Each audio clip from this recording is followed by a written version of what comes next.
Diplomasi internasional.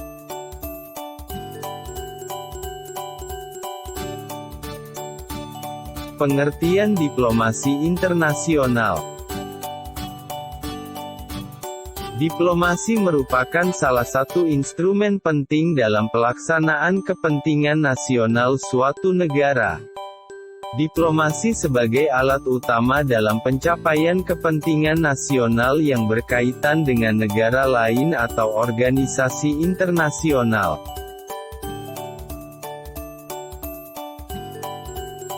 Melalui diplomasi ini sebuah negara dapat membangun citra tentang dirinya. Dalam hubungan antar negara, pada umumnya diplomasi dilakukan sejak tingkat paling awal sebuah negara hendak melakukan hubungan bilateral dengan negara lain hingga keduanya mengembangkan hubungan selanjutnya.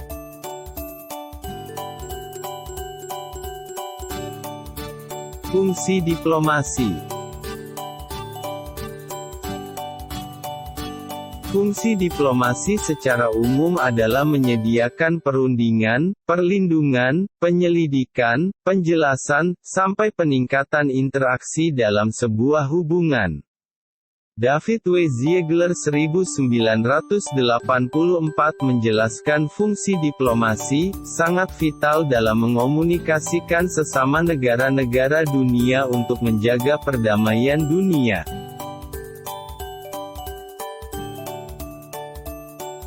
Unsur-unsur dalam diplomasi.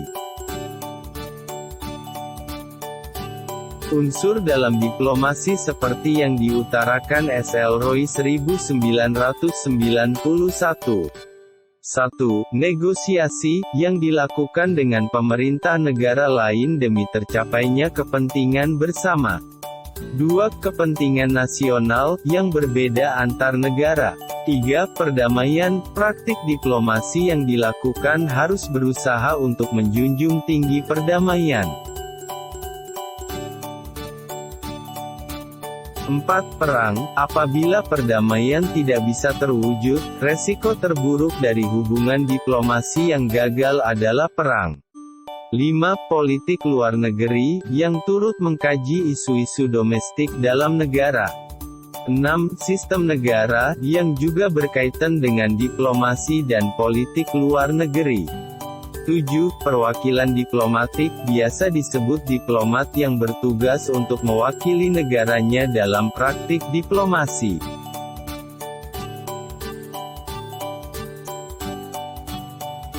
Strategi diplomasi. 1. Negara sasaran. Elemen ini adalah elemen utama yang harus ada dalam proses diplomasi. Negara pelaku dapat memberikan tawaran untuk bekerja sama kepada negara sasaran demi mendapatkan kepentingan dari proses yang berlangsung.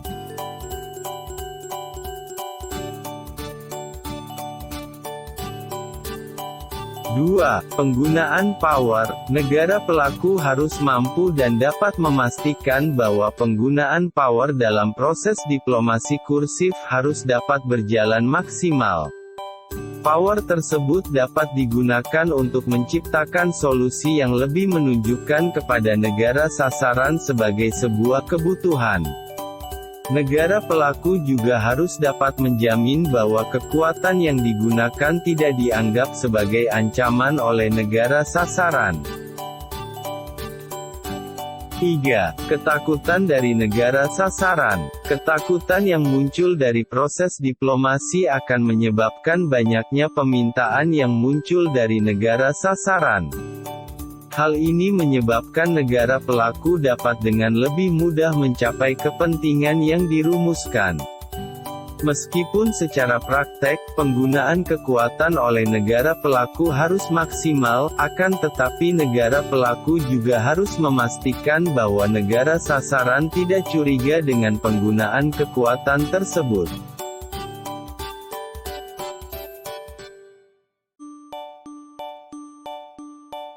Jenis-jenis diplomasi. 1. 1. Diplomasi bujui sipil, merupakan diplomasi yang dalam penyelesaian permasalahan lebih mengutamakan cara-cara damai melalui negosiasi untuk mencapai tujuan. 2. Diplomasi demokratis, yaitu diplomasi yang berlangsung secara terbuka dan memperhatikan suara rakyat. 3. Diplomasi totaliter, merupakan diplomasi yang lebih menonjolkan peningkatan peran negara, pemujaan patriotisme dan loyalitas kepada negara berapapun harga pengorbanannya.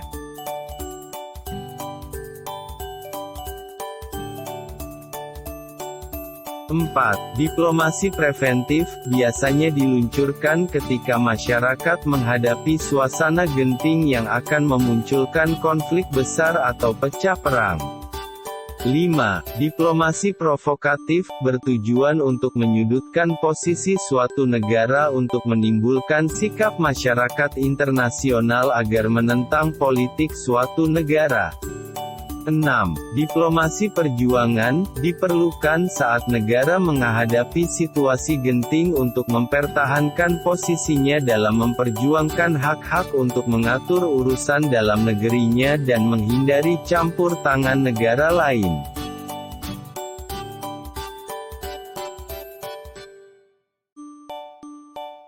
7. Diplomasi multilajur, merupakan diplomasi total yang dilakukan Indonesia di mana penggunaan seluruh upaya pada aktor dalam pelaksanaan politik luar negeri. 8. Diplomasi publik, diplomasi ini menekankan gagasan alternatif penyelesaian masalah melalui pesan-pesan damai, bukan melalui provokasi, agitasi atau sinisme. Contoh diplomasi Indonesia dengan Jepang di bidang ekonomi.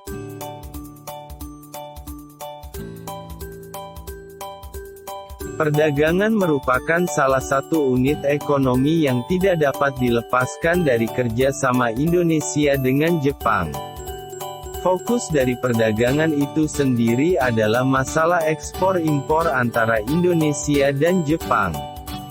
Jepang banyak mengimpor dari Indonesia, kebanyakan komoditi yang diimpor oleh Jepang dari Indonesia adalah komoditi atau barang-barang hasil sumber daya alam seperti tanaman hortikultura, hasil-hasil tambang, minyak, gas dan lainnya. Sedangkan ekspor Jepang atau impor Indonesia dari Jepang kebanyakan adalah komoditi untuk keperluan atau bidang industri seperti impor otomotif, barang elektronik, mesin-mesin dan banyak lagi.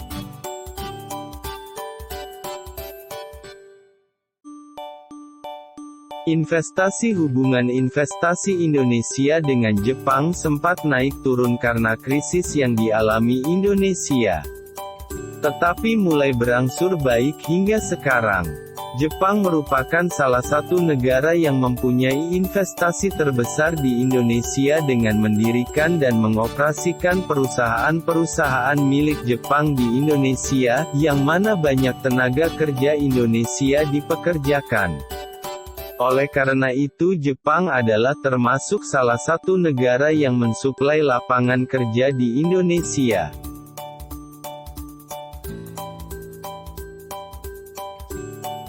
Adanya pelatihan yang diberikan ke dalam 3 bidang yakni dalam masalah kesehatan, pertanian dan bahkan transportasi. Sejak saat itu Indonesia mendapat perhatian khusus dari pemerintah Jepang. Official Development Assistance memiliki beberapa kategori bantuan yakni, pinjaman yen, bantuan dana hibah dan kerjasama teknik. Juga berpartisipasi dalam serangkaian bantuan bencana alam yang dialami Indonesia seperti perbaikan struktur dan infrastruktur pasca tsunami di Aceh tahun 2004 lalu.